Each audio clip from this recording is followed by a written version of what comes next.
Music comes from the Greek word musa, which means muse. In Greek mythology, muses were goddesses of literature, science, and art. To one man, the science and art part were very important.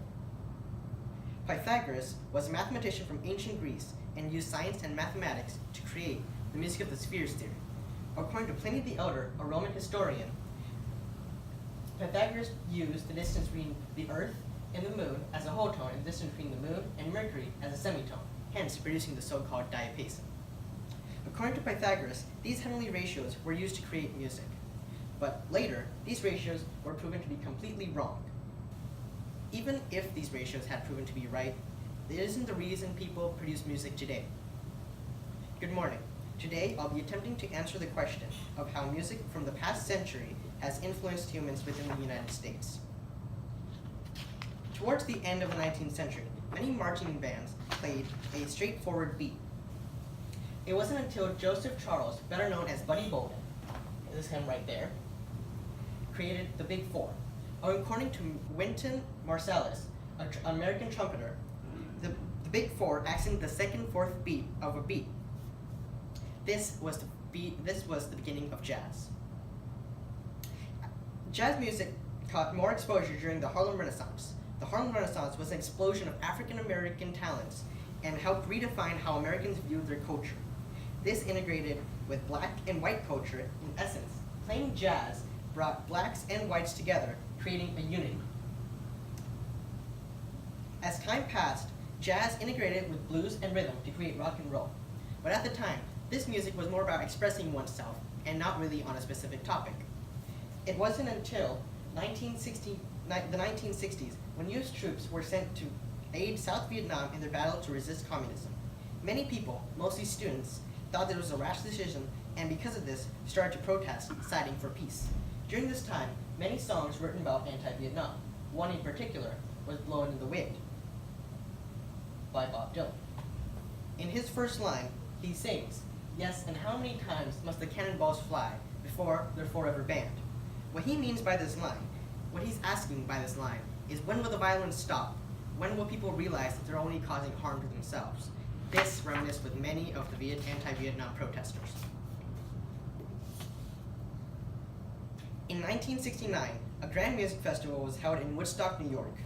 Woodstock, which will celebrate its 50th anniversary this August, was a gathering of prestigious musicians, such as Jimi Hendrix, who was arguably one of the most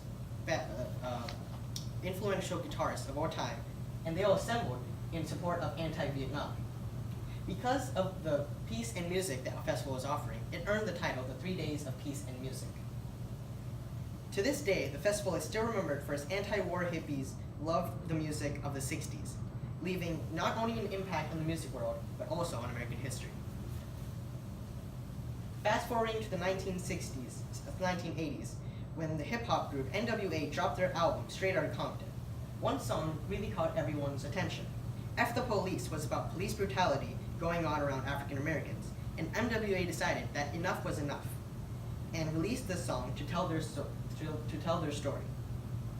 In the song, the rap group mentions numerous cruelties done to their people, such as killing and throwing African Americans into jail for no reason. As denoted by the lines, "We have the authority to kill a minority and to be beaten on and thrown in jail."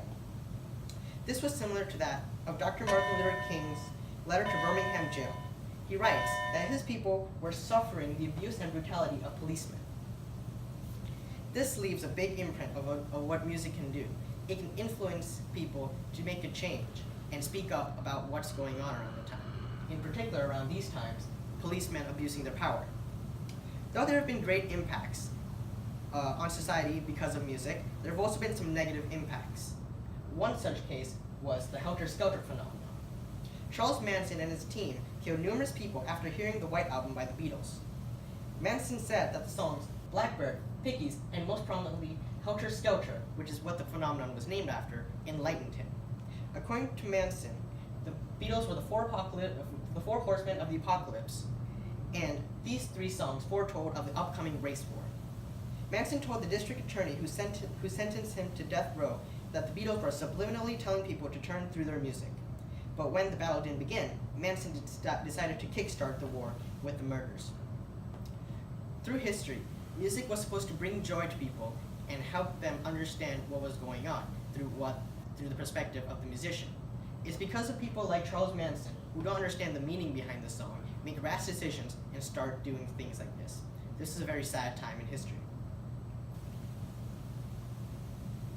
To conclude, music is a way people can express their emotions and connect with other people about what they're feeling and what they're thinking about. I would like to end by saying this quote by the Doctor himself. Music isn't just orchestra and pop stars and special people with albums and downloads and concerts. It's you. Thank you. What questions do you have?